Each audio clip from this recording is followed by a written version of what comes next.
Mutton dalcha మామూలుగా ఉండదు, మరి మొదలు పెట్టేద్దాం రండి. నేనైతే అచ్చంగా కందిపప్పుతో చేస్తున్నాను. కందిపప్పు శుభ్రంగా కడిగేసేసుకుని సొరకాయ ముక్కలు, పసుపు, ఆయిల్, వాటర్ వేసుకుని కుక్కర్ మూత పెట్టుకుని విజిల్ పెట్టుకోవాలి. మరో పక్క స్టవ్ వెలిగించుకొని కుక్కర్ పెట్టుకుని ఆయిల్, నూనె వేసి వేడెక్కిన తర్వాత లవంగాలు, చెక్క, షాజీరా, ఎండుమిర్చి, ఫలావాకు, మిరియాలు వేసుకుని ఫ్రై చేసుకోవాలి.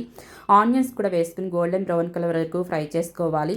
ఆనియన్స్ మగ్గిన తర్వాత అల్లం వెల్లుల్లి పేస్ట్ వేసుకుని పచ్చి వాసన పోయే వరకు ఫ్రై చేసుకోవాలి. టమాటాలు వేసుకుని రుచికి సరిపడా ఉప్పు, పసుపు వేసుకుని మంచిగా మగ్గించుకోవాలి.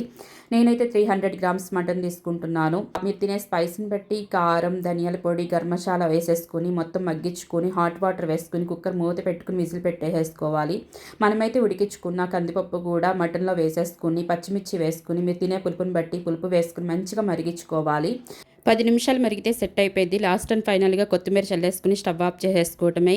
పలావ్లోకైనా, బగారాలోకైనా, దేంట్లోకైనా, బిర్యానీస్లోకైనా, దేంట్లోకైనా పర్ఫెక్ట్ కాంబినేషన్.